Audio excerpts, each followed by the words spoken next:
Bonjour tout le monde. Aujourd'hui, je vais vous présenter la partie 2 et fin de la maquette du char Tigre 2. Donc, ça sera pas la peinture ni le collage, il est déjà fini.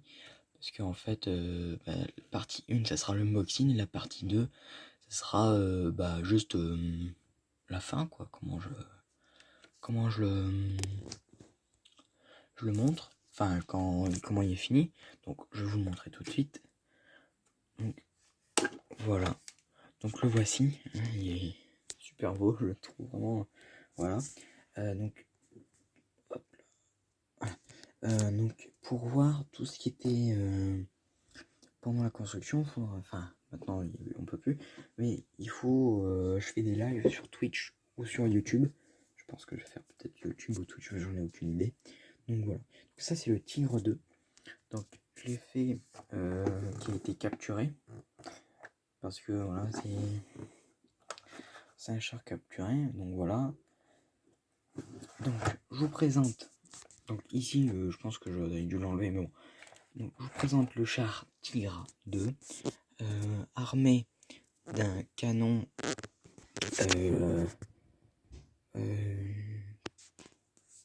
88 mm, donc 8,8 cm. Donc voilà, en fait ce canon de base était utilisé contre les défenses, enfin c'était un canon anti-aérien, mais tellement que c'était puissant qu'en fait ça marchait super bien aussi pour les chars. Donc ils l'ont installé sur une tourelle, comme je l'avais dit sur la partie 1, une tourelle Henschel. Donc voilà, donc ici bon voilà, il y a des chenilles qui sont accrochées, voilà. Donc voilà, donc là je vous parle de l'armement. Pour ce qui est armement, là la mitrailleuse c'est une MG 34. Il y a aussi la MG 42, mais en fait elle passe pas. Parce que la MG 34, elle est ronde. Le canon est rond. Et la MG 34 c'est carré ou triangle. Donc voilà, ça passe mieux. Pareil, pour ici, je crois qu'il y a une mitrailleuse là, je suis pas sûr. Ici, j'ai fait une mitrailleuse ici, mais je pense que j'aurais pas dû le mettre. Voilà. Donc voilà, ici, on a deux pots d'échappement avec voilà, des aérations. Donc le moteur, oh,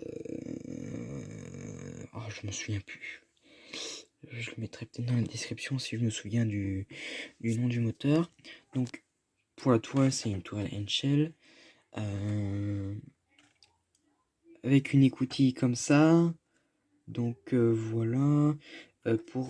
Voilà, donc ce qui est bien avec cette tourelle, c'est que hop, voilà, on peut la démonter. Voilà, comme ça c'était beaucoup plus simple pour moi de mettre en peinture, faire partie par partie. Donc voilà. Donc à l'intérieur, vous voyez, il y a un canon. Donc là, c'est pas du tout décoré, mais il y a un canon. Ce qui est bien, c'est que du coup, comme ça, avec quand même, voilà. Enfin, ça, voilà, c'est de la bonne qualité. Hein. À part le moteur qui, lui, il y avait beaucoup trop problème il était pas assez puissant pour le véhicule. Le char était trop lourd et le moteur, il avait galéré à tenir. Bon, ça quand même lui donnait une vitesse de, je crois, c'est 35 km/h sur route. Pour ce qui est suspension, je crois qu'elles étaient pas assez, c'était pas assez bien. Comme vous avez vu, le blindage est incliné pour donner une meilleure performance au char, un meilleur blindage. Je vais pas rentrer dans le technique, tu vois, donc tout est incliné, l'arrière, l'avant et tout ça. Voilà. Donc ce qui est bien, c'est que il y a aussi d'autres chars qui ont pris la même casemate, enfin voilà, non pas casemate, enfin la même structure comme ça, et ils ont mis un chasseur de chars. Voilà, c'est le nom, je vais peut-être le mal prononcer, c'est un Tiger. Je suis pas sûr, donc c'est Jäger, c'est-à-dire chasseur en allemand, Et tigre, bon bah le tigre, hein, tiger. Donc c'est pour ça qu'on dit Panzerjäger pour chasseur de chars.